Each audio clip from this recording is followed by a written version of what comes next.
It was a rock show. I was like, yeah, this guy could win again. He could fucking win again. But you put Bernie Sanders in front of DSA crowd, they're gonna clap. But Bernie Sanders is not going to say that Russia's a very nice guy and he won 3 times and this is ridiculous shit. So I expect that, right? Like that's normal. But like at some point when a former president starts saying ridiculous shit, somebody has to say, did he take his meds today? Is he all right? Speaking of taking my meds, pot is still legal in Hawaii. So good day to me being back in Washington. There you go. It's still illegal in Hawaii? Technically decriminalized, but $130 fine that I'm not going to fucking pay, so whatever. Fuck that shit. You know what's funny? Penalizing people who smoke weed to pay money. I'm here. How about just penalizing anyone to pay money? Like that's just asking for a racket, dude. No, I'm serious. End monetary fines for criminal justice. You're going to see like a massive drop in any kind of police harassment suits. You're going to see a massive drop in the amount of tickets given and speeding citations. Like you're going to find out how much some of this shit really matters. Well, how are cities going to support themselves if they're not making money off of traffic tickets? Come on, man. Hey, maybe raise your taxes, you cunt. What are those? Yeah, we're gonna just pick on fucking poor people so we can throw them $150, speeding ticket, and we'll just do it in triplicate. Fucking just do it to 100,000 of them. Congratulations, boys! Fucking. I always thought bail bonds was a weird thing because if the core thing of being guilty until proven, innocent until proven guilty. Why the fuck are you holding me in jail then? Like, what's it? Come on, dog. Wait, people are innocent until proven guilty? What is this newfound rule you have found, sir? It's some old-ass paperwork I read. I don't know. Yeah, I know. It's pretty ancient nowadays. Nobody really gives a shit if you're innocent. They always assume you're guilty. So old. God damn. This shit was written on papyrus. You know all about that, right, Osiris? You're pretty old. There it fucking is. Hey, don't set it up unless you're ready to hit it, all right? Just saying. Look, I'll take that one. Fuck it. He's just like, yeah. I don't know about that. I met you in person. I'm still wondering. Wondering. I try. Look. Oh, fuck. That is way loud. Yeah, I'm waiting for Dan to roll in here or Nate to roll in here, and I haven't heard a fucking thing from Nate, and Dan said he just got home, so, where he be, I guess. So we'll see what happens. But Ukraine, some serious fucking shit going on there. I'm surprised about everything about this situation. Right? I didn't expect them to hold on. I didn't expect Russia to do it. Right. I didn't expect Russia to stall as hard as they're stalling, it seems. I don't think they're going to take anything, let alone hold anything. I didn't expect Europe to be such pussies. Oh, I could have told you that. Well, they could have tried something. Never mind. No, they're fucking wusses. Germany I have been watching Germany, and here's where I'm going to rant. I have been watching Germany play into Russian soft power for years now. And it's all about nuclear energy, of course. But yeah, so everything that they're taking in from Russia is entirely like setting the stage for them capitulating 100%. He's not wrong. Like Germany. Okay. So like, I want Dan in here because we were going to talk about this. Germany has openly told everyone that their military, which isn't that fucking big, is combat ineffective. It can't go fight. It can't stay in the field for prolonged operation. Now, either one of two things. Either one, the German politics has literally put its military on the chopping block, or the German military is so fucking tired of the Bundestag shit that they're openly telling all of Europe, and particularly their citizenry, hey, Germany has gone from the people that could kick everyone's teeth in to the Germany that now can't literally defend itself from anyone? Dan is in chat, by the way. Okay. Dan. I'm here. Hey, Dan, we're just waiting for you in the server. I'm listening, by the way, but I'm cooking my dinner at the same time, so. Look at that multitasking going on over there. Listen, when you're a father, you learn that you have 10 hands that you never knew you had, okay? All right. True. So here's my time to shine. I don't know if you've been looking at the maps, the craziness, like, and this is the thing that that I didn't see coming was a invasion from eastern Belarus, literally through the Chernobyl exclusion zone. Right. And then can't get in. Yeah, and they left Donbass. Give me a second. And they left Crimea, and so that's the pincher three-way pincer, and still it sucks because they're basically invading 44 million population, a country the size and the constituency of something like Texas. And they thought it was going to just be a cakewalk? No. Dan, I gave you mod powers so you can roll in here. Can I hear you? I don't know. It's a good question. Yeah, I can hear you. Awesome. Oh, okay. Hey, good to see you. Hey, what's up? Good evening, sir. Give us the lowdown. What's up, fellas? Yeah, let me just hit the button here real quick, and yeah, we can get started. Hey, just so you know, when you get old and you know you're supposed to be somewhere at 8 o'clock and you fall asleep, you can wake up at 8:15. Fair enough. All right. Hey, Twisted, it's great to see you, buddy. We're going to be asking the Colonel some questions here, and we're actually missing a few people. So in the event that you want to roll in and help out, you can do that. I will happily allow that. All right. Without further ado, I'm just going to 3, 2, 1.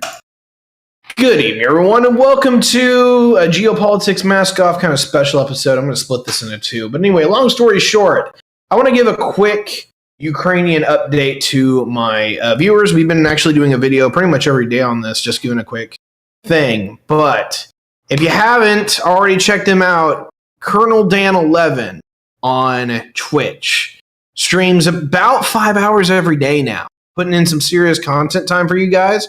A little earlier, but if you want to catch it later, he does have the VODs up. And I wanted to go over basically not only just the last 24 hours, but the last time that I talked to you, and that was 3 or 4 days ago.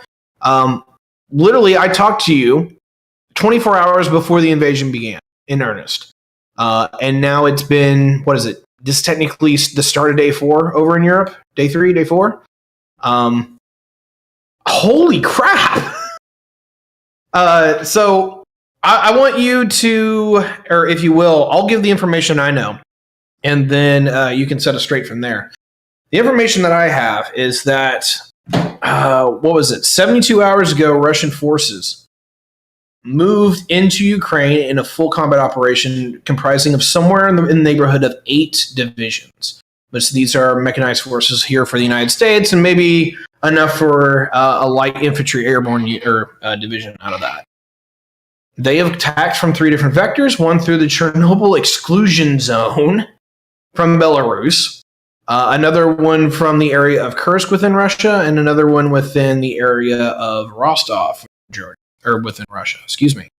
They have been making some questionable advances. We've heard rumors of landings from Odessa, a small push from the Crimean Peninsula, and that the Russians were on the doorstep of Kiev. Well, the fog of war has been ridiculous on this one because I've got claims coming from the degree of the Russian logistics trains already broken down and they're literally deserting their own tanks because they can't get fuel, to Russia's about to unleash the second wave, which actually would be in line with their doctrine. So, that's just all that I've heard. Anyway, Dan, set us straight here. Tell us what you know and what suspicions. Yeah, don't first and foremost, I know this has been a discussion throughout the day today. Don't buy for a single second this our false flag of the Russians are having logistics problems.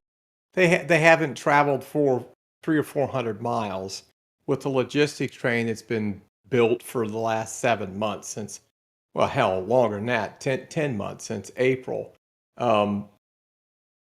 You're right in your assumption. What you're seeing is you're seeing secondary swap outs taking place now. You're looking at vehicles, they say, oh, there's a vehicle on the side of the road and he's out of gas. Well, he's not out of gas. What he is he's somebody that rolled in the initial wave that wasn't fully combat ready. He probably had warning indicators on a diesel pump or a compressor or a turbocharger or something. And the commander said, go, just go. And you won't see it because it's not sexy, but the recovery vehicles will come back and pick some of those things up. I actually saw a hilarious video somebody sent me a while ago of two Ukrainian guys pull up to a broke down Russian APC, and they said, do you guys need some gas or what?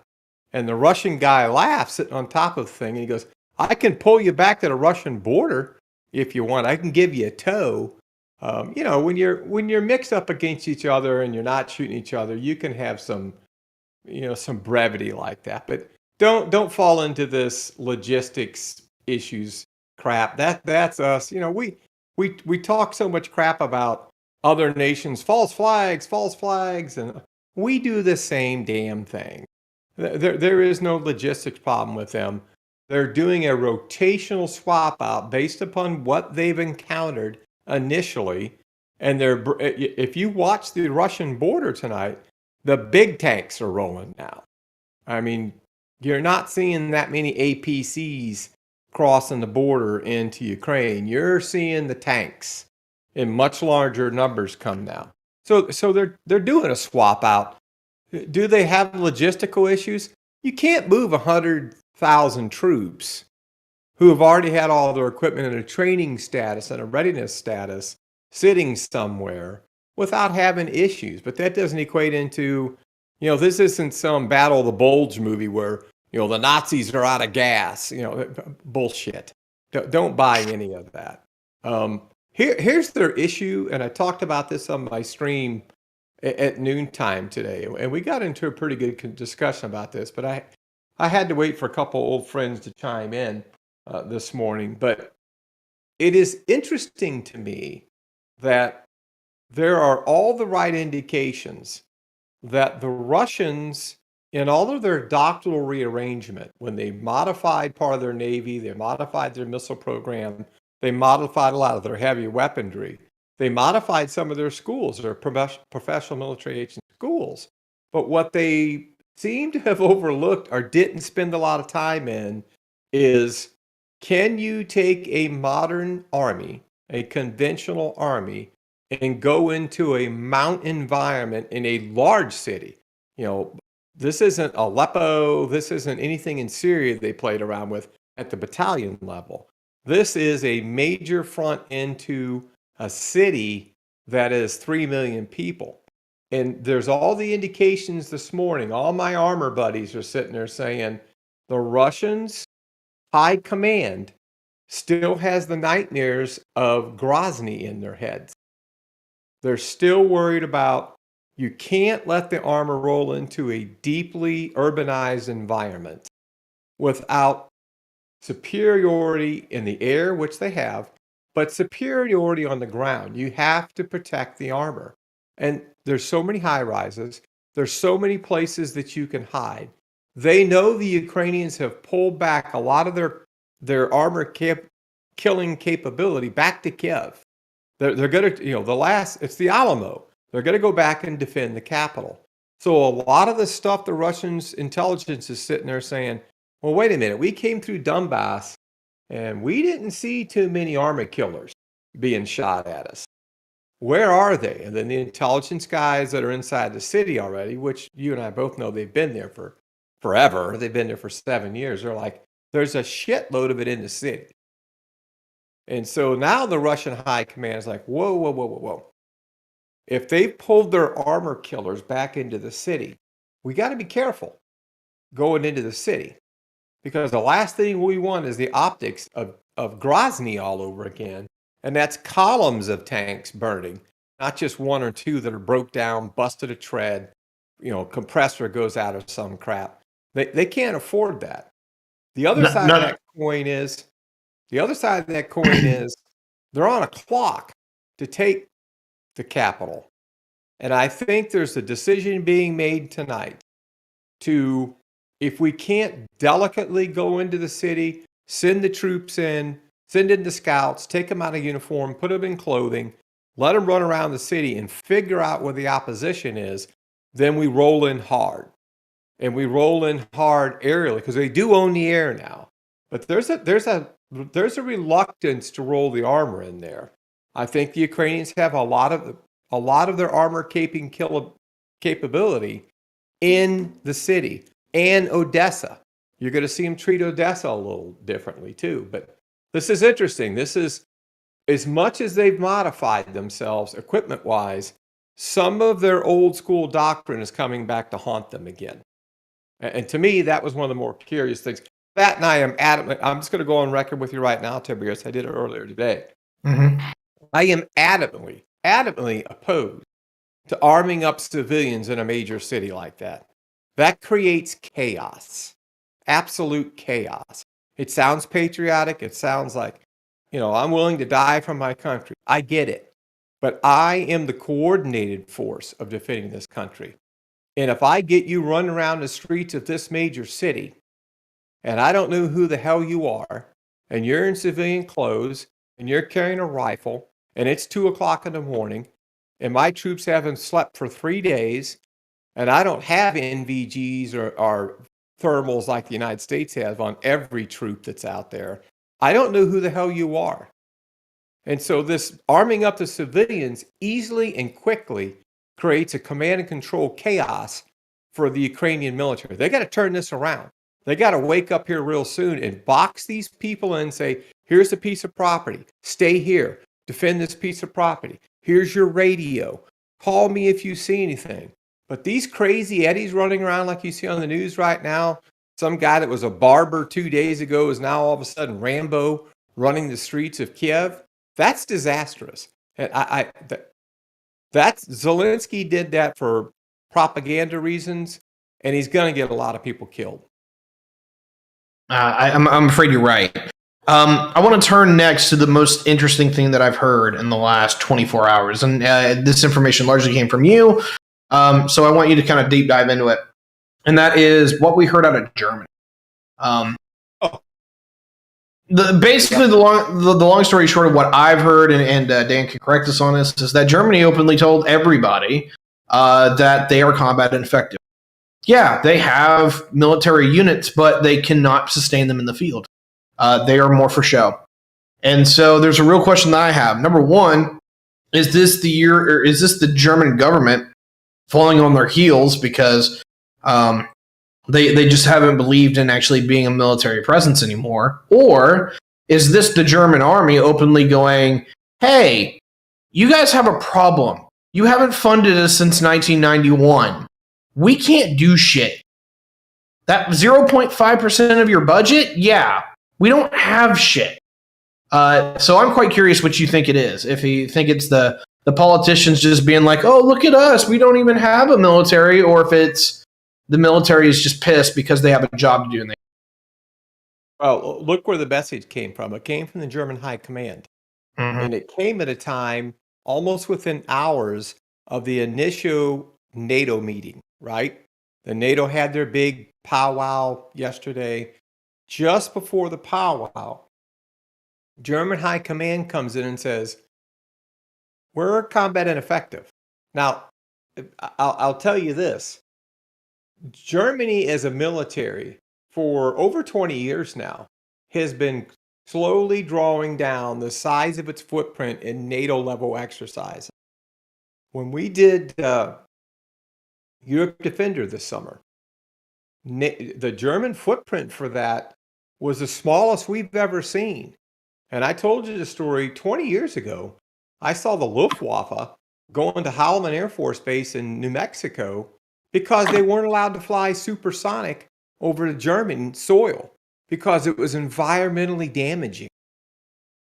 And so a very passive, very progressive government, a sustained government, Merkel for 16 years, sits back, and when NATO starts talking about in 2022 the potential have to go to war, what does the German high command suddenly say? We can't do it.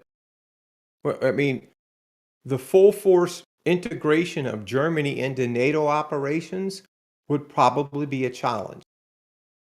And so the Germans had to say this up front before NATO started putting expectations on Germany. You know, the QRF is standing up, NATO's going to a higher alert status. Got it. But here's the crazy part.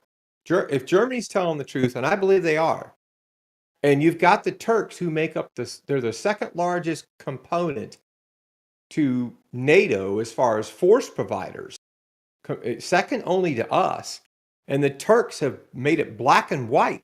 They will not be involved in a NATO operation. Erdogan doesn't give a crap about Article 5. He's not going to go down that road. He's effectively made Turkey a non-NATO member at this. So look at what NATO has now. NATO has Germany, who is combat ineffective, Turkey, who won't partake in things. So who has to pick up the slack? Good old USA. That's who's got to pick up the slack. And all these rumors now about additional units being alerted, which are not rumors, they're facts. The reason you're doing that is you got to cover the Delta. If you want to take NATO to a 75% readiness status, and you can't count on the Germans for maybe a third of what they were supposed to be able to do, and you can't count on the Turks at all, then we got to fill the Delta. Instead of bringing, pick a number, 30,000 over there, you got to bring 65,000. We'll see how this plays out. But yeah, the Germans, the truth has come out. And let's see how that resonates with the German people. I'm actually very curious too, because on one hand, they are a very much a social democratic nation. Even Merkel's center right wing government as the Christian CDU doesn't line up very much with what we see like in the United States. It would definitely, even by our standard, be considered more left wing. So looking at this, is that has Germany just said we like being a peaceful nation that largely just makes its wealth and prosperity from exports, or are you going to see another like AFD resurgence because the old ways have been disregarded and Germany can't even stand on its own? What bothers everybody that knows them, that has worked with them, is that it was a German high command that said this. And the first question people had was it coordinated? Did that go through German senior political leadership? Or did German high command say, attention on deck, NATO, as if you didn't know it, because we really haven't played that much in the NATO training exercises for the last 20 years. We're not who you think we are when it comes to rounding out NATO operations. That was, and nobody heard that more than Moscow. Nobody heard it more than them. Well, this is going to be interesting. I like to keep up with German politics where I can. So seeing where that goes, that's going to be fun. All right. So do you think that we're starting, or will tomorrow, actually, like it's daytime, or the sun's just coming up in Ukraine right now. Do you think this is going to be the start of the second wave? Because usually by Red Army doctrine, this is when we would see the second wave. Absolutely. Positively. What did they strike here in the last 3 hours? The primary gas lines that feed natural gas to the city of Kiev. That's what this huge, the CNN's on there, and Fox and all the people wear hairspray and makeup. They're all saying, huge explosions outside of Kiev. That's a gas pipeline. That's like a 36-inch line that got deliberately targeted, because what does it mean? How much gas reserve do you have for the city? Are you 2 days away from everybody in the city being in a house that's at 38 degrees? I mean, that was a major, the Russians, well, we're not gonna target civilian infrastructure. You just did. You just took out the flow of natural gas to the city. And you're doing that because you're trying to loosen the city up. The whole fight is about infrastructure, but we'll get into that later.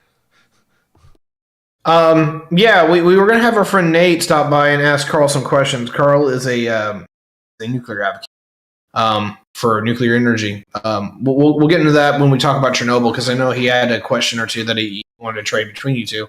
But I know. Highlight. Go ahead. Twisted's a nuclear energy fanatic too, I understand.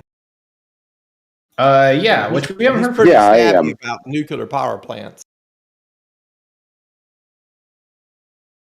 So anyway, but before we get to Chernobyl, is there any other things that you think are in the highlight reel that the people who are going to be watching this, whether it's on stream right now or in the recording that's going to be about 12 hours later? So if anyone is watching the recording, everything that we're talking about probably is going to happen between now and the time that this goes live on YouTube. But what do you think the people should know that they haven't heard from probably mainstream? Because I know there's a lot of fog of war information out there, and media is not doing its job right at all. But you've seen the Russians be somewhat careful with taking the capital. They have to take it, or the entire thing is a strategic failure. But they've been a little more careful because they're worried about the status of their own forces. I think this issue of them determining that a lot of the anti-armor has fallen back on the city has made them stop and change plans a little bit. You'll see a different Russia when they finally make their move on Odessa. We talked about this on the stream today at noon, and talked to a guy tonight that's an expert on this. So we're going to talk about it again tomorrow at noon. But there's two really strong rumors out there that the Russians have got what we call Moab. They call them FOABs, father of all bombs. Go figure. And the speculation is, if you use those, you're going to use them against strictly military targets. And the Ukrainians are dug in like ticks around Odessa. They anticipated that would be one of their major battlegrounds. Don't be shocked if you see the press just some of these press people will probably fall on the floor and start crying if they see a Moab go off over Odessa. And I witnessed our Moab bombing during Desert Storm on Fija, the island just off the coast of Kuwait. And they detonated that thing at 8,000 feet, and it blew about 600 Iraqi troops out to sea. It leveled the entire surface of the island. And so don't be shocked if you see a much different tack towards Odessa than you see towards Kiev right now. Oh, and I was looking up the stats on the Moab and the Russian variant of FOAB. And the American Moab is about 11 tons of TNT equivalent. The Russian is 44. So it's 4 times bigger than ours. Jeez.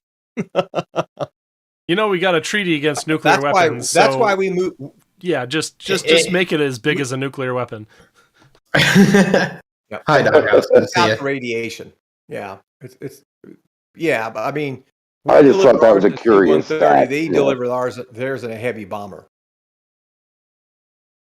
Yeah, well, what is it? They shoot out the back of the C-130? Yeah, ours did. We dropped ours during Desert Storm out of the back 130, and I was telling everybody on the stream today, there must have been 60,000 signatures on that bomb. Everybody and their brother went by and rode on that thing before they loaded up the C-130. But I was about 40 miles away from that thing when it went off.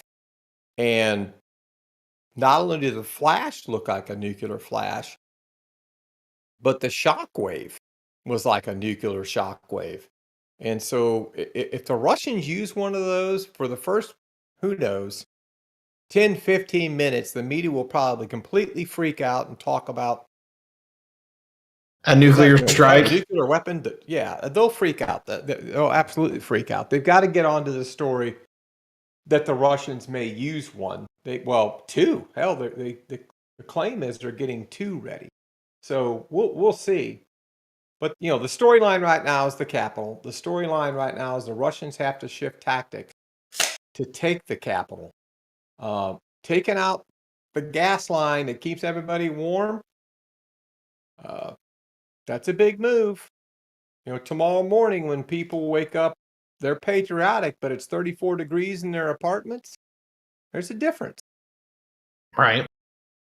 I had some questions from chat that I wanted to hit on you because some of these are pretty good.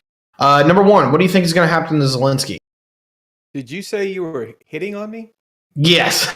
Not that woke, dude. No, that's not what I'm saying. I want to throw these questions at you.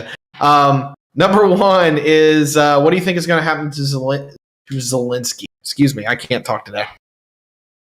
Well, it's pretty obvious he doesn't want to leave. A couple of days ago, we were talking about when push comes to shove, we're going to offer him a route out of there. We have the capability to do that.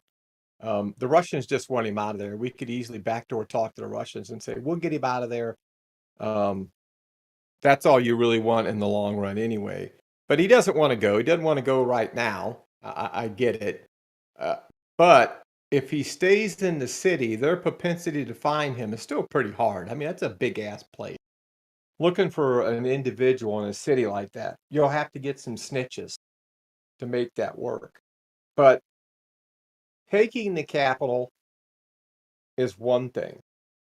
Proving that you've decapitated the government is another, especially if they do a government in exile. If they run over to Poland and set up a government exile, and after the capital falls, he's either in Lviv, in Western Ukraine, or he's actually out of country in Poland, let's say, you still get the ability for the UN to recognize the government in absentia. You still get the United States saying, we recognize him, not whatever puppet they put in the capital of Ukraine. So he's around for a while, I think, unless they just get lucky and get him. I don't know if they want to kill him right now. But I don't know how some of those teams that are running around inside the city, you better make sure they understand that too. Because those Wolfpack teams that are running around, if they've got a mission put on them, they're going to try and pull that mission off. So I wouldn't be surprised if we're hearing out of him for quite some time. But I also wouldn't be shocked if nobody can, it becomes, where's Waldo? Where'd he go? Mm-hmm. Yeah, I'm quite curious how that's actually going to drop out. But it's like he wants to martyr himself. That's literally kind of how I'm looking at this personally.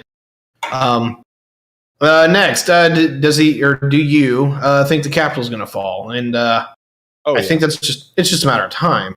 Now, do you think they'll actually shell it like they did Grozny? Well, if they do to Kyiv what they did to Grozny, I think the outcry will be tremendous. Now, you can continue to push people out of the city.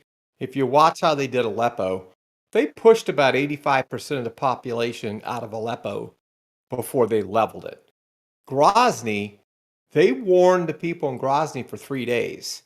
Get out. Here are the 2 roads how you can get out on. Here's where the checkpoints are.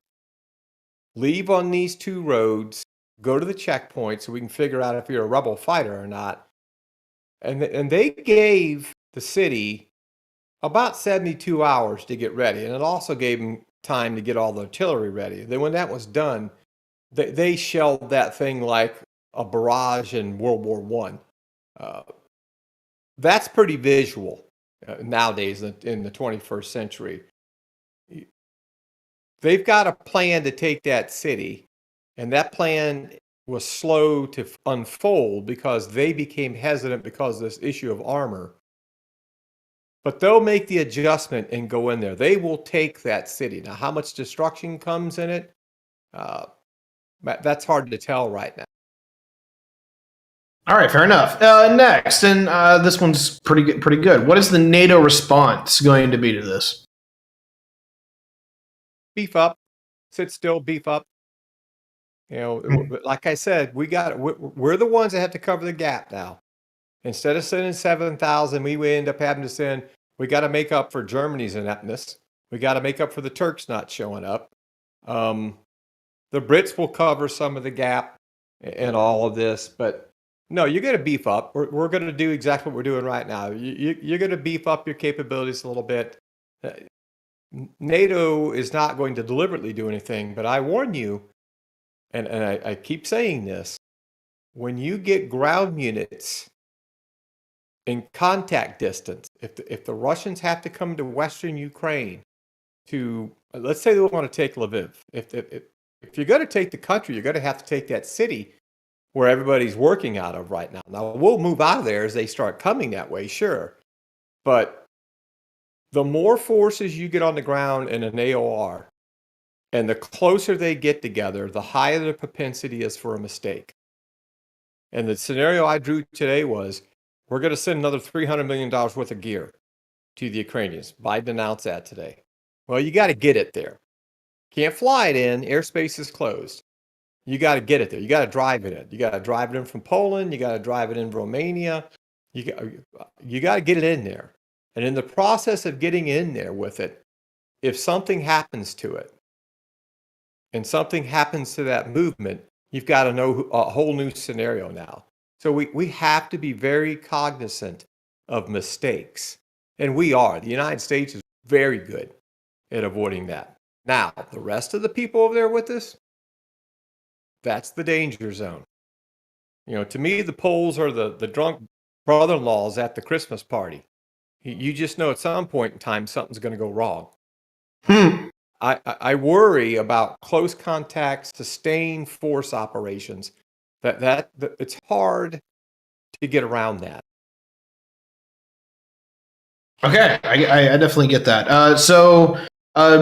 Follow-up question just on the side of that is, will the United States go a different direction than what NATO does? Well, I think the bigger question may be, how does, when this is all said and done, how has Europe changed? How has NATO changed? Because there will be a change to all this. The Russians, the Putin's goal is those 14 nations that joined NATO from Eastern Europe. That's their real pivot point. Ukraine is a hold my beer example of how serious they are. Their strategic long-term issue is the expansion of NATO into Eastern Europe. What does Europe do to try and de-escalate this? You know, we've seen the French trying. You know, the French are white flag in one hand and a pen in the other, ready to sign a treaty.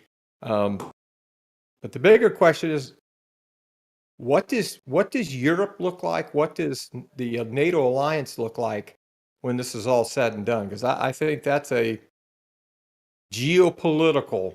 You know, that's what the historians write about. Yeah, it is. Because I'm quite interested, because people are already talking about like the legacy of this invasion and how it's going to be interpreted, which is quite interesting. But it is. Like, I mean, right now you can't say anything that even remotely resembles something that would be like pro-Russian or sided with the Russians. But I'm sitting here, I'm like, guys, if I was in the Kremlin, I'd do this too. Like, Russia's pissed, and I can't blame them. I really can't. Not on this one. No, they can't accept the map as it currently sits, and we need to understand that. If we say, come hell or high water, NATO's never going to change, then turn around to your people and say, at some point we may go to war. Because the Russians can't accept what they're looking at. Unless that they get brought into it, which apparently we missed that boat. Excuse me. Yep.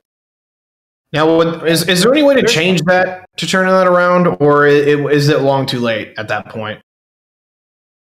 Well, when have you ever heard of a treaty that someone said there's no way in hell you'll ever modify it? First off, treaties are worthless to begin with. They're justifications in case you have to go to the world court. But if push comes to shove, if 6 months from now this thing is deteriorated so bad that there's a large Russian force on the borders of the Balkan states, then everybody's opinion of there's no way in hell you can change NATO becomes, wait a minute, maybe there's a different option here. Hell, the French are already looking for it. Right. How many years have the French talked about a NATO defense league that's not based upon a European defense league, not based upon a NATO model? And we're going to get the European Enforcers Corps. It's going to be hilarious. Yeah. Let's see them pay for it. Right? Which was the big hang up every time. It's like, oh yeah, that sounds good. And then they see the dollar signs. The only people that the only people that actually are interested in that at that point is Renault. Or and then how do you go convince a bunch of Teletubbies in all these parliaments to shift 15% of their gross national product towards defense? You don't. And that's the point. This is why the United States made NATO in the first place. We pay for the defense. We got the security agreement. We kept Germany from rebuilding a military. And we kept a shitload of the former imperial powers on one team to oppose the last one. I mean, pretty meta. The only problem is we don't want to pay for it anymore. Yeah. And they don't want to pay for it from the beginning, so good luck. Right. What do you got, Carl? Sorry, before I echo. There we go. I was listening while I was preparing my dinner, and yeah, I can't disagree with anything except for, of course, I'm a bit of a lefty, so I'm going to reflexively criticize anything Trump says.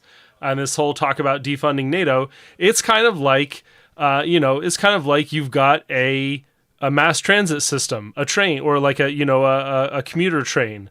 And as your ridership falls, you're like, what am I getting out of this? What am I paying for? And then you cut the taxes and cut the funding of the train, and so the train runs less often, and it's worthless then, and no one pays for the train.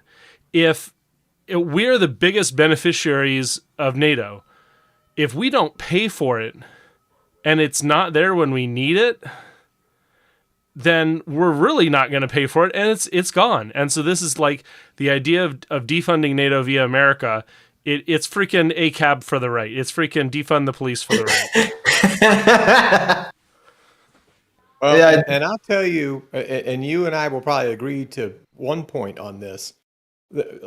You cannot believe how much money we make when these nations are brought into the NATO umbrella. These 14 nations made our MIC, our military industrial complex, a shitload of money.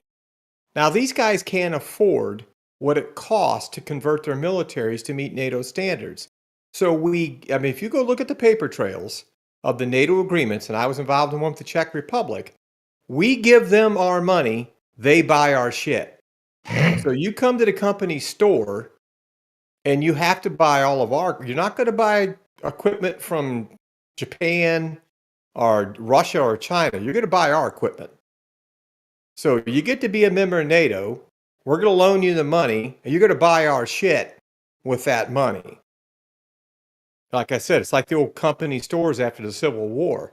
And so the NATO conversion process in Eastern Europe, to me, was based upon the greed of things like, Davos, that little clandestine group of World Economic Forum people that meet all over the place. There was a lot of money made converting these countries. A lot of money made. The problem is, what do they bring to the table? If we've ever got to defend ourselves and we have to depend on Lithuania or Latvia, what? What do they bring to the table? I mean, I don't know if you forgot, old man, but I fought alongside a bunch of NATO troops. But hey, remember boots on the ground? I wasn't a fucking officer. My ears are blown. Holy shit. Yeah, no shit.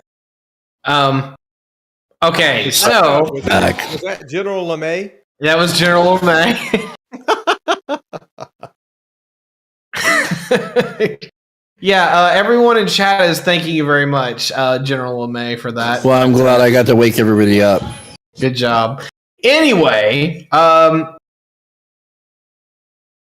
okay. This is kind of popping up in chat now. Is there anyone that in NATO that is combat effective outside of the United States? Because that's popping up a little bit. So, oh yeah, there's several of them. Most of the ones that went with us to the Middle East were combat. Hell, the German troops that came to the Middle East.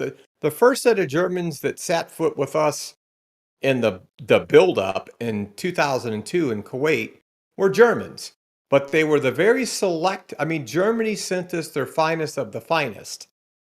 Because you couldn't just reach into a bucket. Like you can reach in the United States Army's bucket and pull out brigade level units, and they're going to have their shit together because they go through NTC, JRTC, and they're funded and they're combat capable. You reach into the German bucket, you got to throw out that one's bent, that one's broke, this one sucks, and then you find one and you bring that one over. That's why their footprint was always so light. But yeah, they're very combat capable units. Here's the Yeah, okay, that's Germany. We also have Canada that was there. France, Germany, the UK, Italy, Norway. How other you're just cherry picking fucking Germany, you fucking old cuck. Wanted to start a fight, huh? I was defending this country when you were still running down your daddy's leg. I'm defending the country, yeah, sure. Writing a PowerPoint presentation, sir. Enjoy it. Yeah. You run your mouth. Sorry, I stacked products so high I could use them for actual cover. I appreciate this, sir. You got to insult him and then remember that. Remember that we were the backbone of the army. You were the PowerPoint presentation champions of the fucking world wars. Good job. There's your cookie, sir. You want to salute too, bitch? I don't dip down to weirdos like you. Don't worry about it. That's because you couldn't hang with weirdos like me. Yeah. Oh shit. Yeah. That's right. What's the washout rate for Ranger School? That's right, sir. Don't worry. Don't worry. You got a commission. They'll recycle you as much as you want, sir. You can buy your way into a tab. Okay. I want to bring this back to a real thing. Sam, I hope you had your fun, but I got to shut you down. I'm drunk. Okay. I think you're drunk when you're sober. I'm never sober. That's the thing. All right. I hope you all enjoyed the comedy moment in this. Anyway, the next thing that was on the docket here, and I got to pull it back because chat lost its mind a moment ago, is I'm still looking for it. Oh yeah, here we go. I don't know if this is a question to me or you, because this is a little bit more up my alley. The question is, did the Americans not pull off SWIFT? And if they didn't, why? If you have different information on this, Dan, feel free. But the Americans actually didn't pull the trigger on SWIFT. They did do more sanctions, targeted particularly at the oligarchs and a couple of core Russian banks, but they haven't actually severed them in totality from the SWIFT system because they can't get everybody in the SWIFT system to actually agree to do it. But yeah, I think it was Swift Light is what it looks like what the White House has done. Yeah, it's because Germany is dependent on Russia for energy. So much, and probably Italy too. So much of what's going on is that okay? Yeah, we want to sanction you, but we're still going to pay you for the gas, which they have been deliberately withholding to drive up the price.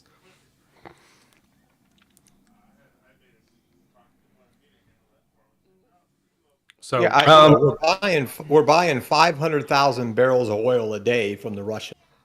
So we're giving them $50 million a day on the current market of $100 a barrel. So I'm not sure how bad we're really hurting them, but the sound bites sound good. Well, anymore, I don't trust Washington to actually roll out any kind of sanctions package, let alone economic doctrine that proves to be effective. I don't know. We'll see how the Russians react to it. If we've actually done something with SWIFT, that can hurt them, we'll hear out of them on this. There's no doubt about it. If they turn off the oil and gas pipelines to Europe, I guess you have your message, because they can do to Europe what they're going to do to the Ukrainian capital tonight, and it's just turn the shit off. And that's why America has free reign to use Predator drones if the American people weren't too bitch to just do it. Oh, I forgot. America doesn't want to use Predator drones right now because the people in Russia aren't fucking brown. If they were brown, Joint Chiefs would be all about it. Oh my God! You're based leftism, based anti-liberal. I'm mad. I'm mad. Okay, like the fucking liberals and the Republicans right now are too bitch to do what needs to be fucking done. They've had their fucking hands up their fucking asses. Germany's got their fucking hands tied. Italy's just, Italy, so they're a pussy ass bitch. France is, also a pussy ass bitch. Most of Europe has their hands tied behind their back because of SWIFT, because of energy fucking resources not being allotted to them. An American can sit there and fucking handle this shit right now, but everybody's too bitch to do what needs to be done. Pussies. Actually, this is popping up as a real question. It's not if the United States should get involved. What would the United States getting involved actually look like if we did? So fighting in Ukraine for NATO would be like a good thing, right? But like at the same time, we're fighting somebody else's war. We're assisting them, right? So we're not directly. We don't need a declaration of war.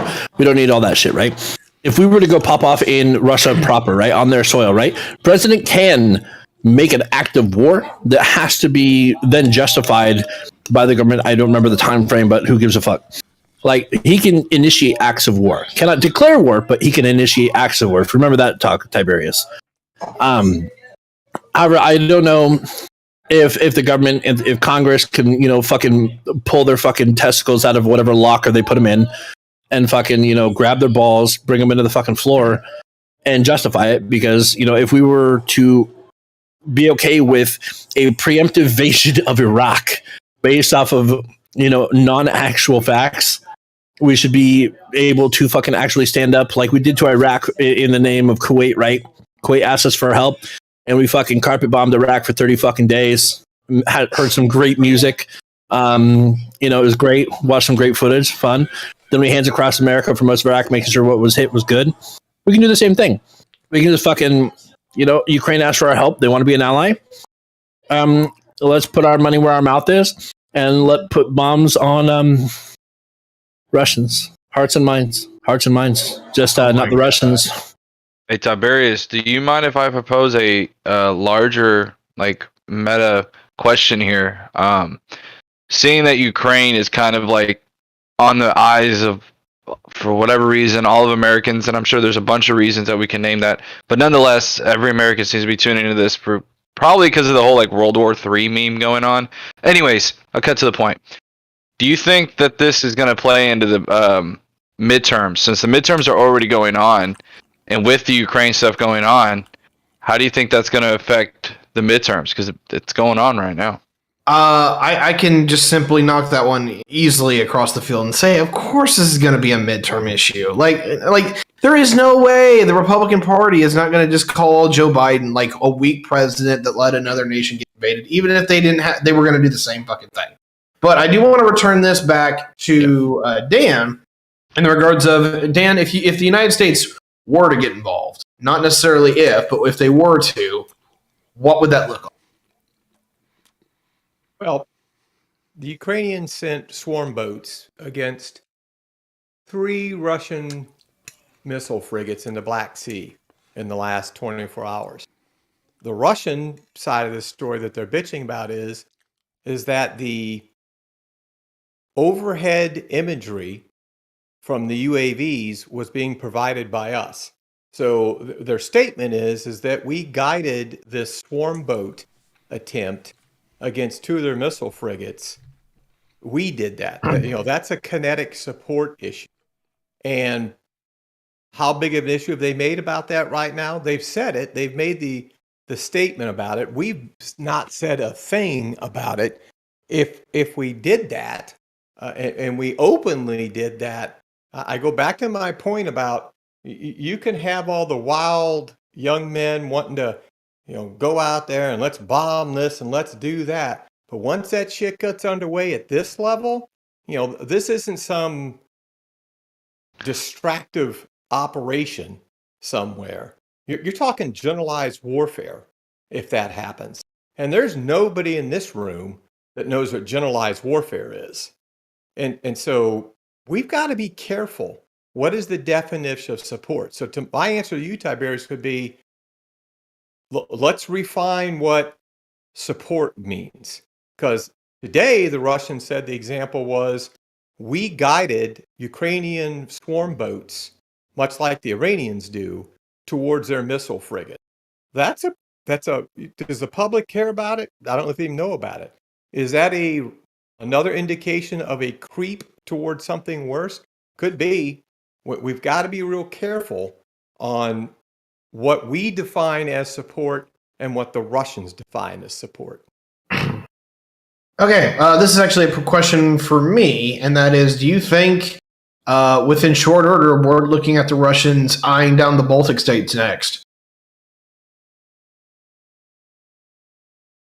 Is that a question for you, or no? It's for you. For me. Yeah, I'm personally asking you. Oh, okay. Yeah. I thought you said it was a question for you. No, I apologize. How can they not feel like if the Ukraine falls? How could they not feel like they're next on the list? I think they are. I mean, geographically, they're the closest thing. Poland, but Poland's kind of a bridge too far right now. That's a big hunk to try and bite off after wherever it happens with Ukraine. But yeah, I mean, the Baltic states, they got to feel like, hey, we're the furthest ones out here. We're out here on the tip of the island. I completely understand why they're nervous. I think that's why you saw the additional deployments to Lithuania this.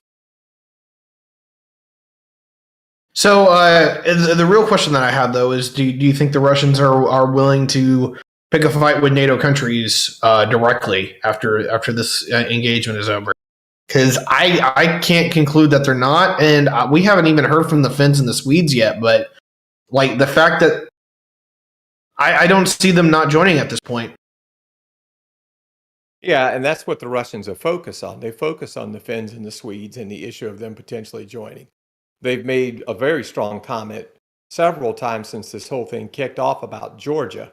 And there's no way in hell Georgia will ever become a member of NATO.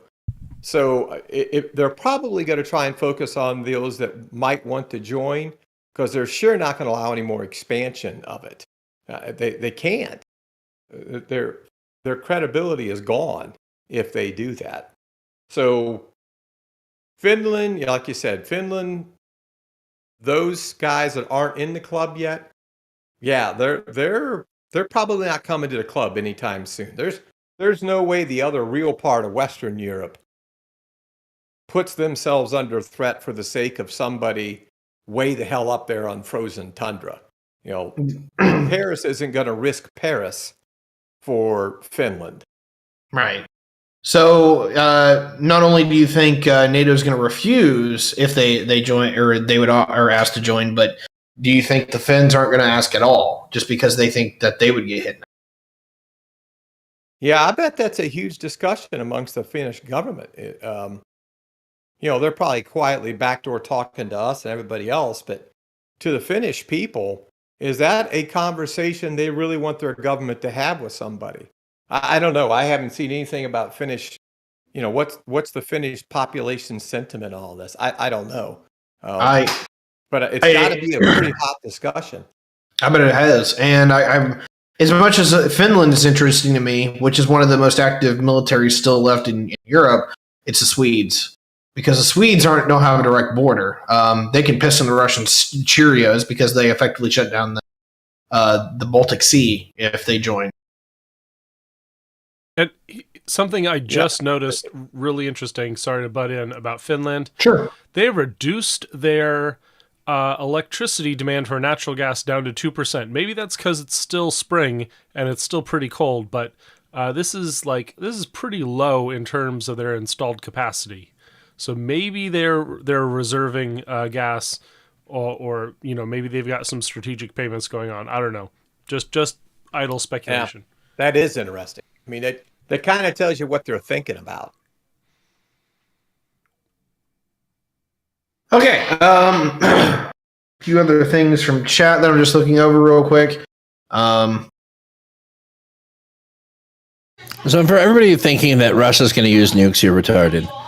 You're literally retarded. Like nukes at this point are just like, hey, I've got this.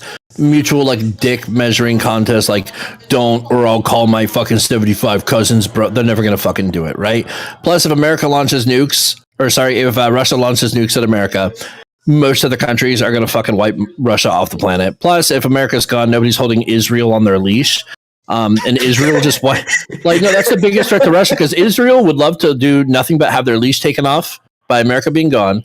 Then Israel would take the entire Middle East, and then Israel would be Russia's problem. They don't give a fuck about anybody but Israel. What about a Moab? I'm like, are we gonna get a Moab? Hospital's given you, but you need to cut the dosage back. Yeah, it's okay, old man. You can live in your delusional world. Okay, like bringing it back though is that Osiris's flag is really close to a fire.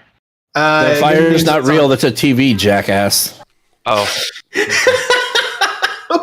Okay. All right, see, I may be drunk, but that's proof right there that I'm not the retard.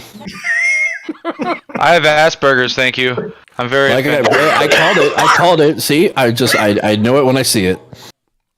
Okay, Colonel. The next one was you've talked a little bit about nuclear weapons and how they're largely at this point obsolete. Do you want to explain that a little bit more to my particular audience, if you would? Yeah, I mean the effectiveness of the nuclear weapons program was mad, mutual assured destruction. We played around with short range nukes in Europe during the mid to late 80s. We had the Glickums that we took in there. Germany wasn't really appreciative of it. But it's the 21st century. We're moving into, you see all these doctrinal people start talking about generational warfare, 5th generation, 6th generation, blah, blah, blah, blah, blah. Sounds great when you're an academic at, Harvard University, but becoming more and more evident that if the world is economically dependent upon the stability of a global rhythm with the economies, cyber is the real villain that can be out there. Do you need to nuke somebody and make a piece of property unusable for 600 years? Or do you bring your enemies to their knees before you even know that you did it to them? I mean, we have to be thinking, we can't rely on the crossbow when somebody else is inventing the cannon. And that's the issue with cyber right now is, could we be defeated cyber-wise and not even realize it's happened to us till it's over?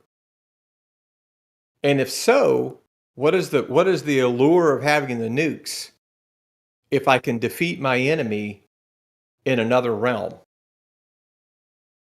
All right, I appreciate that. And that actually leads up to a follow-up question that was in chat earlier, but also one that I have.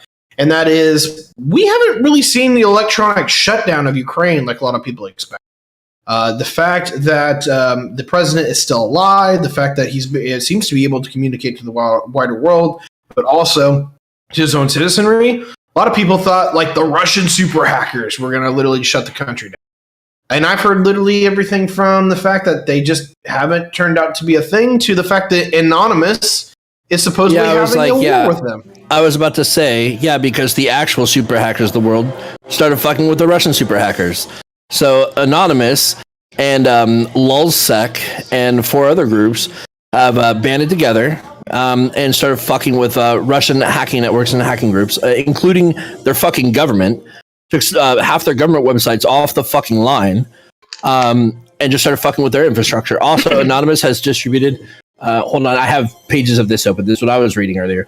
Anonymous has redistributed and translated a bunch of manuals for improvised ammunition, improvised explosives, improvised gas and chemical biological weapons you can make out of household goods, and all these other manuals that you can get from different militaries, translated into Ukrainian, whatever fucking weirdo, crazy old people language they speak, and distributed over there for them.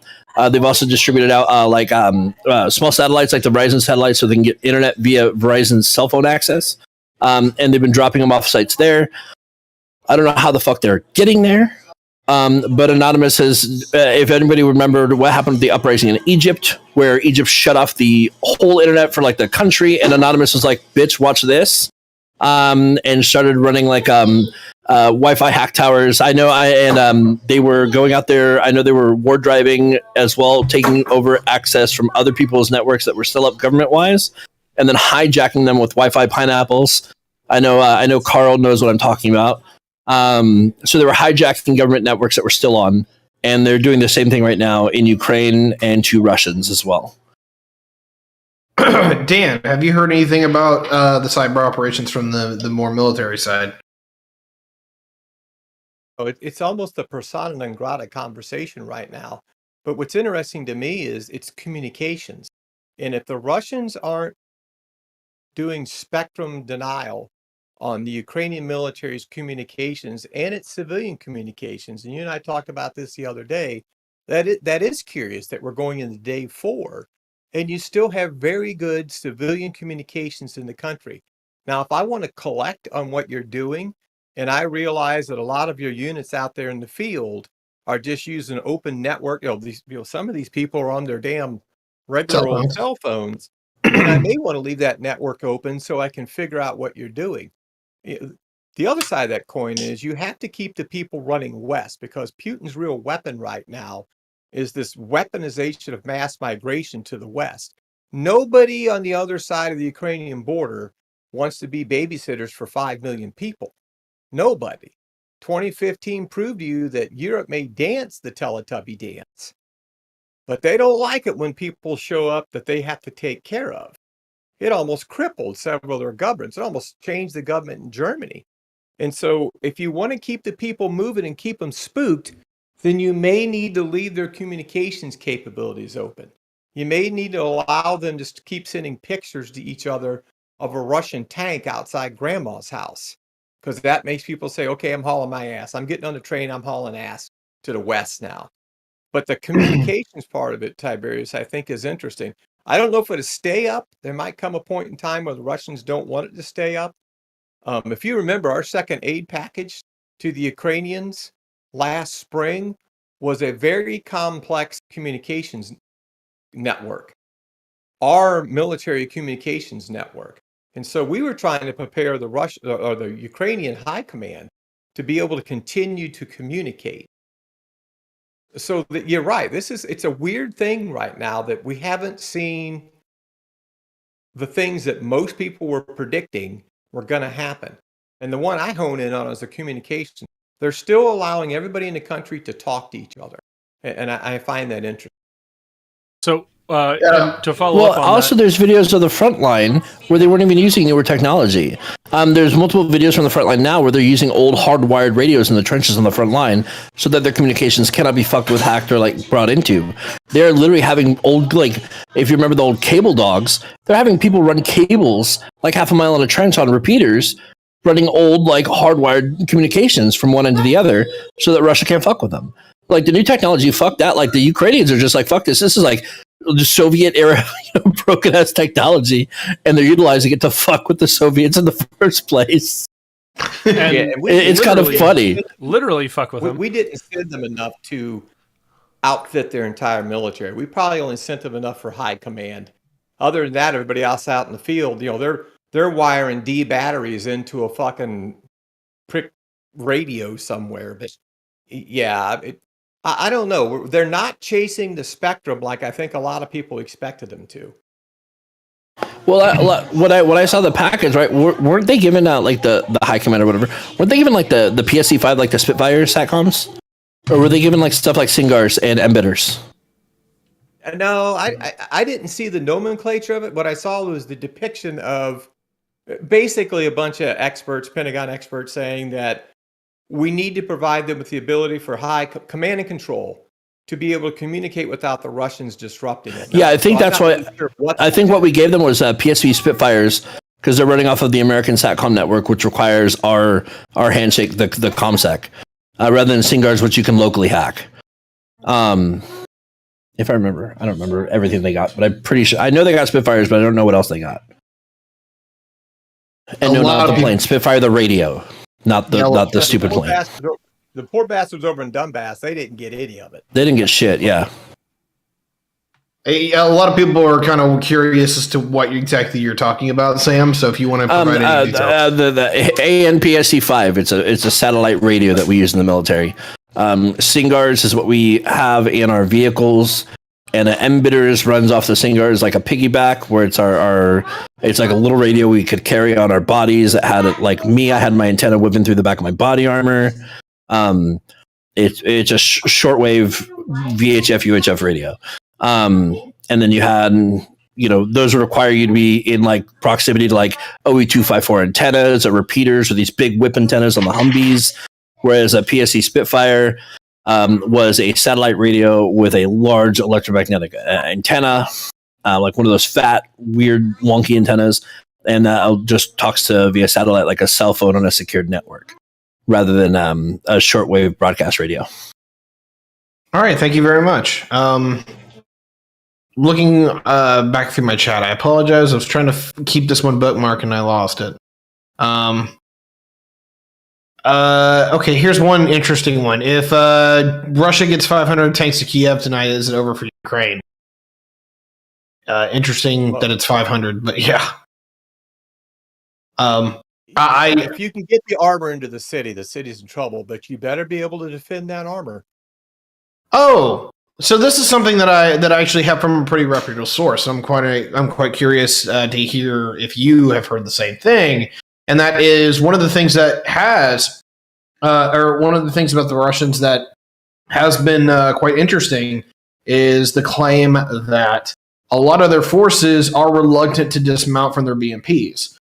So that whenever they need to actually do combined arms, or more particularly, they need infantry cover for their armor, a lot of them there's been quite a few claims that I'm getting that the Russians are not wanting to jump out of their armored vehicle. Yeah, I don't. That's on them. That sounds like a Russia problem. That would be unusual to me, because these are. Look at the units we're talking about. They're talking about some of their frontline units. I can tell you, back in the old Korea days, the very first thing we wanted out of the 113. Pull over, let me out. Tanks are a coffin generally. So are APCs. Yeah, I don't want this to turn into a sarcophagus. Get me the hell out of this thing. So I would think if the Russian infantry thought they were in deep shit, they'd be unassing those things, not staying in them. So there's another thing that a lot of people are forgetting. And this is like, I'm going to bring up some more like Iraq, Afghanistan shit, right? It is very hard to be an invading force on a country. Like, so the first day, what happened with the first day between Russia and Ukraine fucked Russia up, right? Ukraine got a fucking ego boost. Ukraine got a massive ego boost. When you have headlines of like some grandma telling these Russian soldiers just to take these sunflower seeds in their pocket so when they die, flowers can grow. Like when you have 13 dudes on an island saying, "Hey, Russian warship, go fuck yourself," knowing they're gonna die. When you have like these like fucking farmers with fucking AKs dropping Spetsnaz units and capturing them, when you have entire mechanized battalions surrendering, dude, that is a massive. Russia, the optics of Russian forces day one shows that like Russia fell the fuck off when it comes to military supremacy. Now that gave Ukraine a big ego boost, right? So they have more of a thing. You have married couples handing out weapons to people that don't have any training to go defend their country. They have something they believe in, and this is very fucking hard. When you're an invading force in a country that has a mission to fucking just stand up for independence or whatever, it doesn't matter what you roll in. America rolled into Iraq and Afghanistan, right? With the might of the American fucking military. And like, for example, look at Fallujah. We're the United States military. How many times did we have to retake Fallujah? How many fucking times did we get our fucking ass handed to us in Ramadi? In Baghdad? Okay? When you're an invading force, unless you have the fucking knowledge, the willpower, the fucking your troops have to have the intestinal fucking fortitude to defend the shit that you put there, you're gonna lose it. Especially when the defending force has such a drive to just fuck you up, you are going to lose it. And right now, Russians, They don't know what the fuck they're doing. If you look at the footage of the Russians in Ukraine, half of them didn't even know they were at a fucking war and they were getting captured. Half of them thought they were going to a fucking training exercise, captured. They're lost. They're running out of fucking fuel. They're fucking breaking down. They're refusing to get out of their shit. And you have a fucking defending force that are like, fuck all of you. We hate all of you. We're going to kill all of you. We're not going to treat our prisoners nice. And your grandma's a whore. And like you have Ukraine out here. Such fucking balls. Such fucking intestinal fucking fortitude with the Ukrainians. And the Russian forces that are there currently are just like fucking pussies. Okay? They're weak as fuck. These are not the Russians you see in your James Bond films. Okay, these are fucking scared kids and retards. Okay? Not much of a difference. But the thing is, like, so it's going to be hard for these troops that are there now. Like, cool, give 500 tanks to Kiev. Good. What's their plan of action when they get there? Sit in their tanks and fucking have like some housewife throw Molotovs out the fucking second story balcony and kill you all in your tank where you can't get out because you're all now burning up and the ammunition's going off inside the fucking metal box that you're in? No. Like, what's their plan? Because from what we've seen now, they don't have a plan. They're going to sit inside there. They're going to be scared. They're not going to dismount. They're not going to have a defensive position. They're going to sit there in tanks and do what? Wait for fucking a come to Jesus moment to happen. You're seeing Ukrainians now. They'll have 500 tanks. You're going to see a bunch of Ukrainian grandmas go up there and be like, "Bitch, I'm going to fucking slap you. Your mom should be ashamed." Like, this is why your mother doesn't love you, right? You're going to have these Ukrainian grandmas put like these whole tank battalions to fucking shame. They're not doing shit. They're not defending. They're not being on an offense. Driving fast is not like a fucking offense. Cool. You hit a bunch of tanks in Belarus and drove in a straight line into Kiev.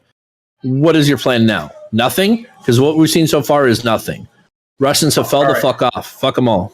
All right. So, real question here for Dan is there was parts of that probably had a point. Do you want to dissect any of that? Agree or disagree? Any of that? Buddy of mine years ago, Sergeant Major Franco from 5th Group, when they were leaving Afghanistan as the Russians were retreating, Franco told a story about a guy that was infamous back there. You can read about the guy. He was called the Lion, and he was the hero of Afghanistan during the Soviet invasion of Afghanistan. The day the Russians crossed into Afghanistan, the Lion went to 5 different prominent villages, and he spoke to the women, not to the men.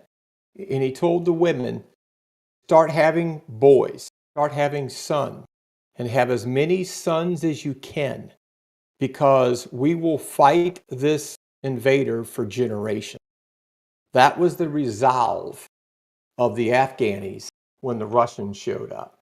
And if you followed my stream, I have told you since day one, the issue with the Russians and NATO is Putin has to make a determination, and I believe he has. Does the West have the resolve to fight? Do they? Have we painted a picture of ourselves that we're so divided, so polarized, so full of hatred for each other, even inside our own nation, that the resolve to say, okay, U.S. moms and dads, send 50,000. We're not talking casualty numbers. Oh my God, we had an IED today and 4 guys got blown up. I lived with that. You're talking casualty numbers like my parents lived with, 10,000 in a day, and then 10,000 5 days later. You're talking things like the issues of Hiroshima, that level of violence. If the Russians don't believe the West has that, especially the EU, and they do, because they can't live with the map the way it looks. They're done as a nation. They too will have one of these colored revolutions.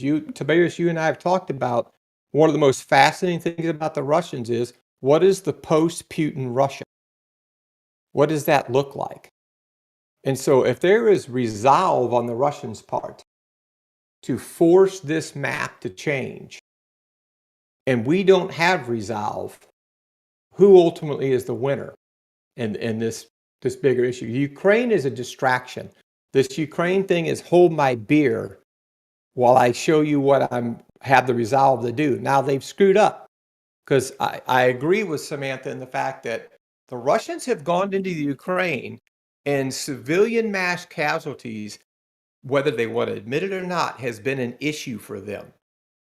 They could go in there, they could bring enough strategic bombers over, and tomorrow morning there wouldn't be anything left of the capital.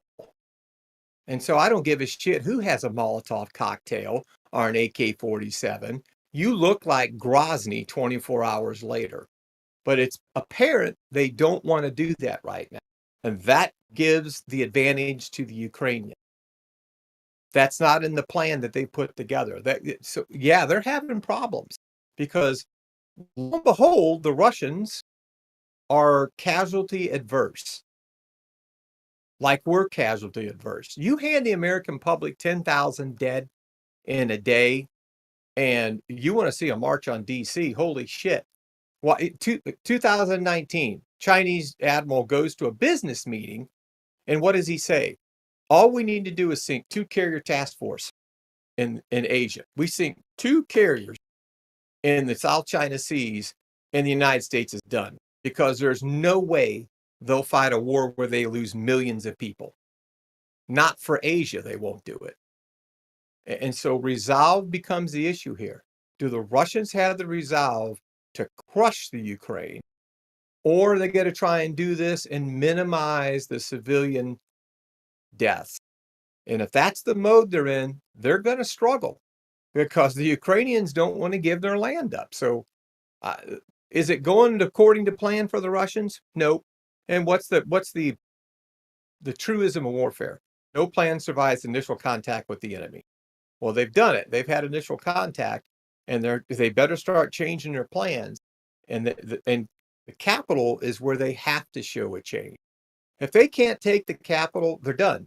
Their abstract failure of trying to take over the Ukraine. They have to take that capital, but how bloody is it when they do it? What are they willing to do? So you think that's going to be the event of this week, is that Kiev's going to fall, but if it falls in the beginning of the week, it'll be probably a lot more, I don't know, how do I want to put this? It'll probably be a lot more methodical, but if it falls in the later part of the week, it means the city's probably been leveled. Yeah, if they go hardcore, they'll take it and take it hard. But then what's the optic of doing? I mean, just think about it. I mean, Aleppo, there were battles in Aleppo for a year after the city fell to the Syrian military. They fought for a year inside that city. Are we going to sit around and in October of this year watch door-to-door, Call of Duty type bullshit going on in Kyiv, because it's nothing but an unconventional guerrilla warfare now in their capital, and some government in exile is recognized by the rest of the world sitting over in Poland or London or somewhere. So how do the Russians not let this drag out? The only thing I think is spooky is I got a really good friend who is absolutely convinced that the Russians are willing to drag this out. They're willing to let it turn into that. We assume they don't want to do that, but is that assumption correct? It would definitely. They got a problem. It would actually make more sense to me that they drag it out, because the more refugees they can get, the more that will flood into Central Europe. That puts a lot of pressure on NATO. Like I do believe that when you said that the other day, that seems like the real master plan here is that we're actually going to get a far more slow rolling invasion, and that the entire purpose of this is not actually to flip the Ukrainian government. That's a bonus. It's to flood Europe with as many refugees as possible. Yeah, it's the weaponization of mass migration. They figured it out with Syria and the civil war of Syria. Now they're going to use it in the Ukraine. Yeah, that's going to be interesting. Because actually, that was the one question I still had left on the list here. Have we seen anything that is looking like a refugee train yet? Where we're seeing? Oh God, Poland's bitching. They got 100,000 people that are trying to enter Poland right now. There's a 27-hour bumper to bumper line going into Moldova. Mm-hmm. Well, there's no gas stations on the border of Moldova. So when all those cars run out of gas, where are they? They're sitting in the middle of the highway. That's where they are. Yeah, I mean, they're well over 150,000 people have already gone west. And that's a drop in the bucket to what could happen to them. If Europe's worried about anything, they're worried about having to deal with that. And what is the response that Europe's going to have to that? Because they didn't handle the last refugee crisis well, and have they changed doctrine at all? Well, Poland's not going to hold all these people. They can't. So Right. if the Polish government says, "Hey, I'm glad you made it to Poland. Keep walking. The German border is that way." And then Germany sits there and goes, "Whoa, wait a minute, Poland, what are you doing? You're sending we're going to set up this United Nations white tent city for you in Poland." And the Poles are like, "You kiss my ass. You're going to take some of these people in Germany. And the French, you're going to take some. We're going to distribute this wealth." They screwed this up in 2015 with 100,000 people. How bad can they screw it up with 5 million? I don't even want to know. Yeah. Remember that time that 40 U.S. service members held off 300 Russian mercenaries fighting on the behalf of the Syrian loyalists? Killed over 200 of them without a single U.S. casualty or wound. For the code back then. Oh, that was good. Russia doesn't stand a chance. Russia's forces fell the fuck off. Russia's mercenaries fell the fuck off. It'd be so fun. Okay, so actually, this was a question for you, Sam. And this is real. Do the Ukrainians actually stand a chance here? Ukrainians by themselves or with the aid that has just been handed to them earlier today? Oh, they're going to be fine. Ukraine will remain Ukraine. What do you think, Dan? The only way the Russians off-ramp total victory in Ukraine is if they come to this discussion of a treaty of neutrality. If they go to Israel and they sit down for this treaty they're quietly talking about, and they get into a treaty of neutrality. In other words, they sign another worthless document, kind of like the Minsk agreement, that says we will never agree to join anything. We will stay neutral in Europe. They'll become this giant Switzerland sitting there in Europe. And that's if the Russians will take it. I don't think the Russians can take it.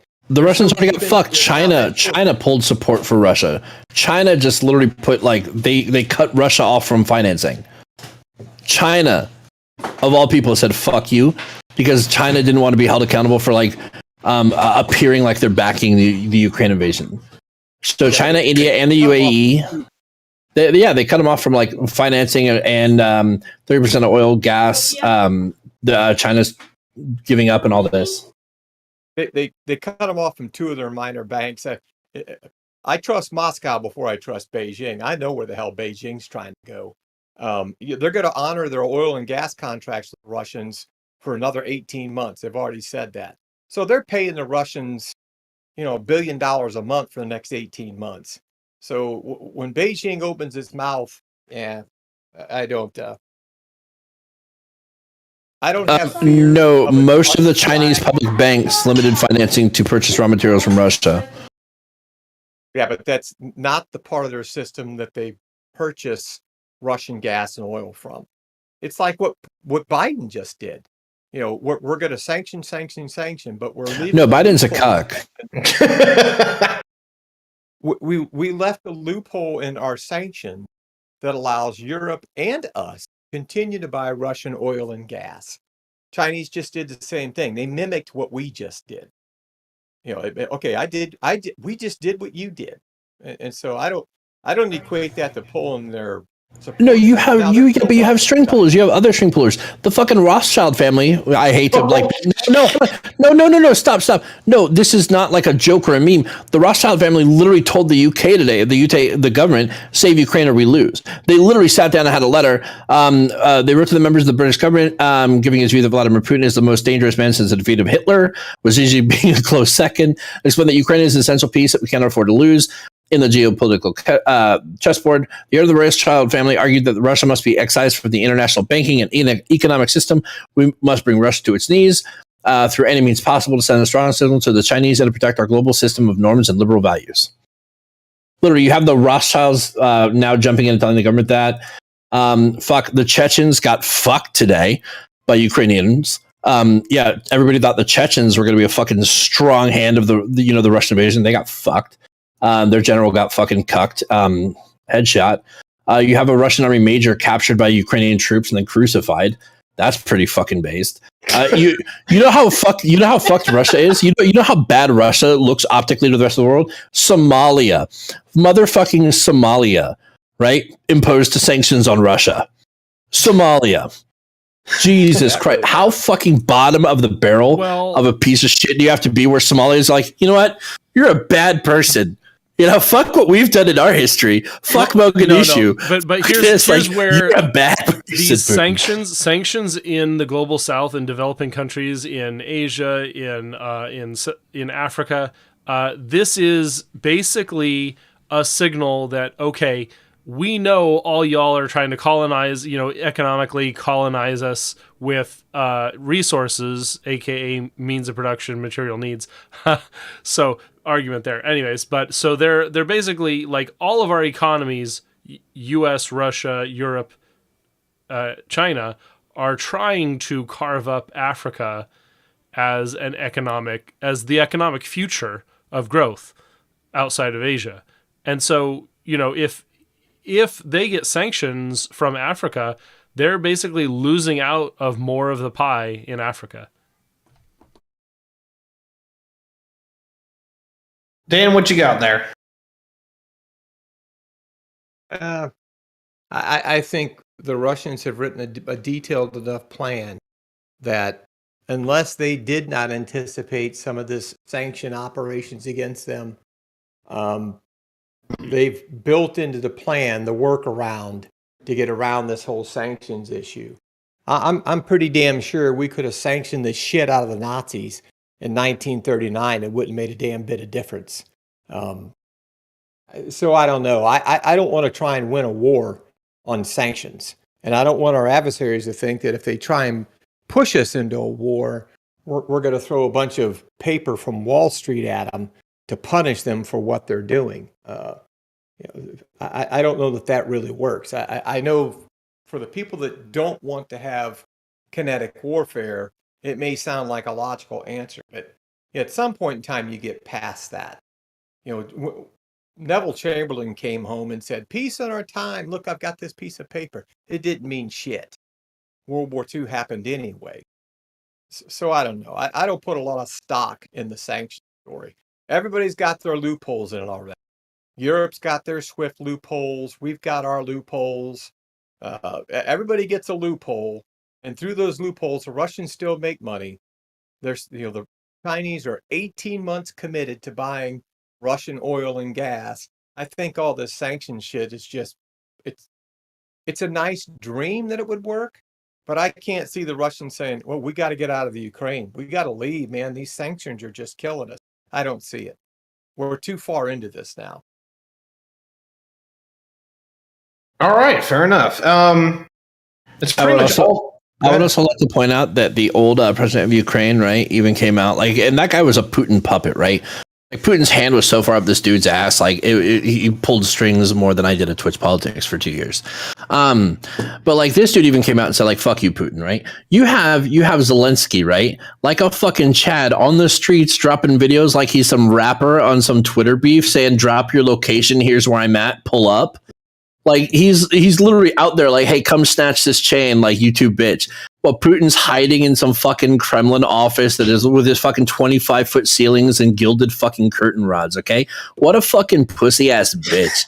The best way to settle this, I think, no, shut the fuck up. No, okay, no, this is such weak shit, right? This should, no, this is lead by example, right? This is some Jocko Willing shit. What is fucking Putin doing? And what is his troops seeing of their leader's actions, right? What is Zelensky? This is what I'm saying about the optics war, right? With the people having a drive and a motivation. Look at what the people see of Zelensky out there on the street saying, we will defend. We will do this. He's out there in body armor and in Israeli body armor and Israeli fucking Kevlar that Israel gave him all, right? He's out there fucking on the streets shooting videos daily, like, what's up, where you at? Like, I'm out here, we're defending, we're going to do this together. The country, our weapons, we're strong, we're going to win. Putin's like having these little talks in his fucking big old fucking palace, like some bitch ass cuck fucking pussy, right? Donald Trump 5-time draft dodging cuck bullshit, right? This fucker, like, he left the KGB and he got fucking soft, teddy bear ass fucking Putin, right? And you got Zelensky out here being a fucking Chad. Being a fucking Chad. This is bad for the Russians because look, the morale of the Russian troops, look at what their leader's doing. Like, we were always taught in the military, like, as an NCO, don't make your Joes do shit you're not gonna fucking be willing to do, right? Lead by example. Zelensky, the way he is leading people and leading his country and showing and always putting out some, it doesn't matter if it's an Instagram video, a fucking TikTok, of a Vine, who cares, right? An interview. He's always outside with people, with his countrymen. He's not hiding in a fucking palace. He's not hiding behind a fucking battalion of fucking bodyguards. He's out there.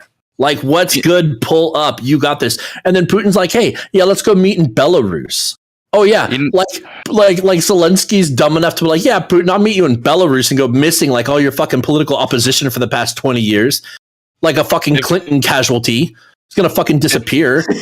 If Zelensky really wants to like stick it to Putin, I say that he wears like those long pants, like military pants, goes shirtless and rides a horse through the mountains and says, "Fuck you." It doesn't. No, he doesn't even have to do that. He's already made Putin look like a bitch. He's already made Putin look like a bitch.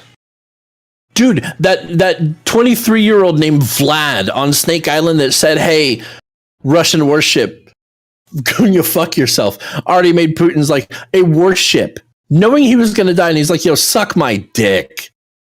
This dude, this guy named Vlad had like a fucking BMW M5 rolling sideways through fucking Ukrainian streets in Kiev, like on drift videos, listening to some fucking hardcore shit. Like, this is so bad for Russia. I don't know what they were thinking. I think Russia's just pissed off that they didn't join NATO. So everybody now that wants to join NATO is like, don't join NATO. He's like that friend who's jealous, you know, that you got something and then they didn't get it. And so now they're telling all the other friends, don't get it. Don't get it. Don't get it. Like, this person's a bitch. Don't get it. Like, they're just salty that they didn't join NATO. So now they're just yelling at everybody that wants to join NATO.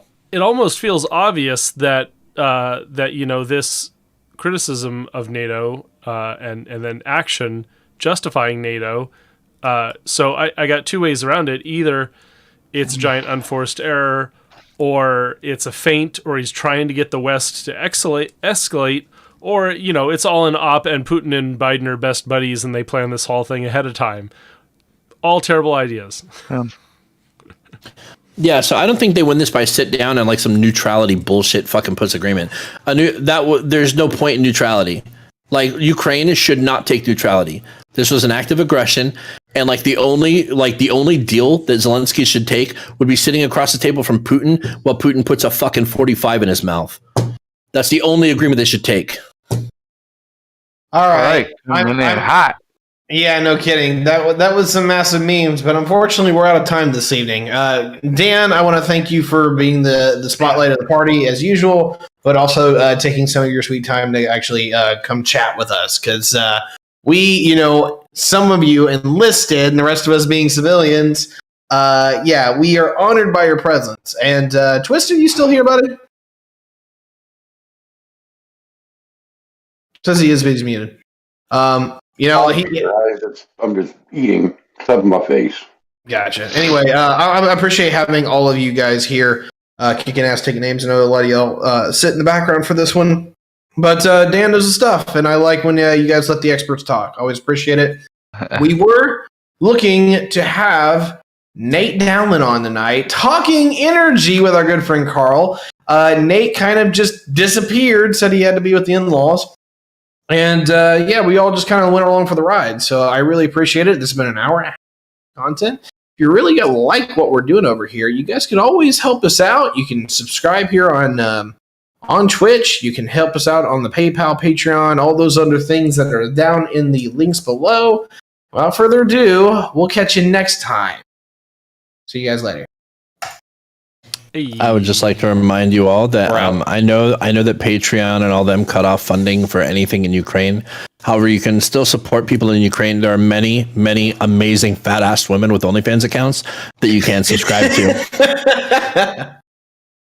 But no, Dan, I appreciate you hanging out with the commenters here, because Sam, you really were something tonight. Yeah, well, I've been one. Hey, don't take anything I say. Well, the old man's got his. No. Now I've muted them.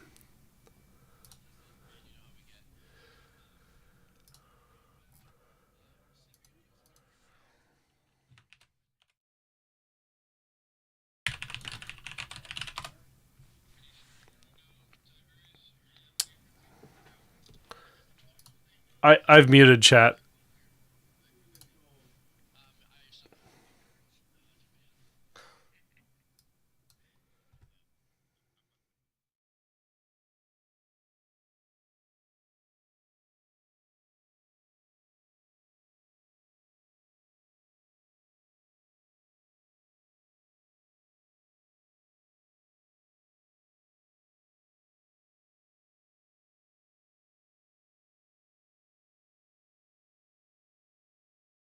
All right, everyone. Let me look at my levels. Probably because I'm not loud enough.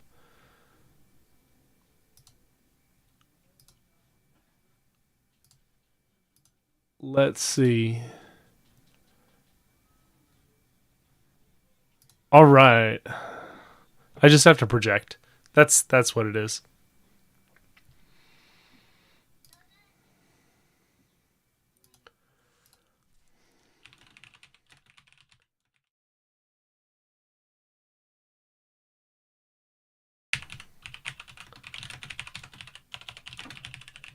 Oh, I realize now. I don't have to type at you. But yeah, that's the end of the show. It's gonna get edited and put on YouTube.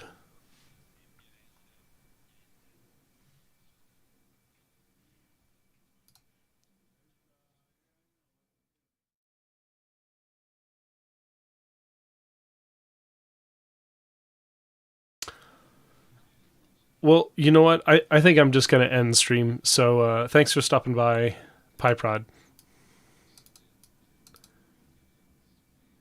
Okay, interesting.